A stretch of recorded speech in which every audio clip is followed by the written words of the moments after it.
शिंदेवाडी पिंपळगाव घोडेमार्गावर विचित्र अपघात, व्हेन्यू कारने रिक्षासह अर्टिगालाही उडवले, रिक्षा चालकाचा मृत्यू। शिंदेवाडी ते पिंपळगाव घोडेमार्गावर आज एक अत्यंत भीषण आणि विचित्र अपघाताची घटना घडली आहे। एका भरधाव व्हेन्यू कारने समोरून येणाऱ्या प्रवाशी रिक्षाला जोरदार धडक दिली। ही धडक इतकी भीषण होती की रिक्षाला उडवल्यानंतर या व्हेन्यू कारने रिक्षाच्या मागे असलेल्या अर्टिगा कारलाही जोरदार धडक दिली। या दुहेरी अपघातात पिंपळगाव घोडे येथील रिक्षाचालक किशोर रामचंद्र नवले यांचा जागीच दुर्दैवी मृत्यू झाला आहे। व्हेन्यू कारच्या भीषण धडकेमुळे रिक्षाचा पुढच्या भागाचा अक्षरशः चक्काचूर झाला, तर अर्टिगा कारचेही मोठे नुकसान झाले आहे। अपघाताचा भीषण आवाज ऐकून आसपासच्या स्थानिक नागरिकांनी आणि वाहन चालकांनी तात्काळ घटनास्थळाकडे धाव घेतली।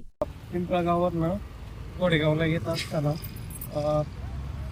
पुण्यावरनं भीमाशंकरच्या दिशेने जाणारी व्हेन्यू कार सदर व्यक्ती ड्रिंक केलेली होती व गाडीत दारूच्या बाटल्याही होत्या।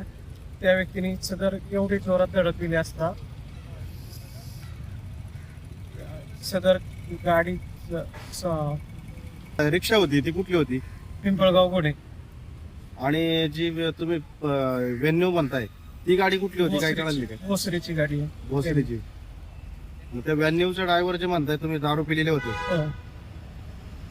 दारू पिलेले होते। सदर गाडीत 3 व्यक्ती होते, त्याच्यापैकी 2 जण हे फरार झालेले असून ड्रायव्हर गाडी सोडून पोलीस स्टेशन मध्ये हजर झाले।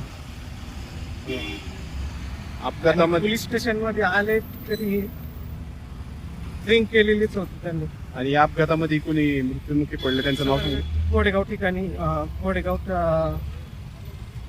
सरकारी रुग्णालयात आणल्या असता डॉक्टरांनी मृत म्हणून घोषित केलेले आहे। त्यांचं नाव सांगते?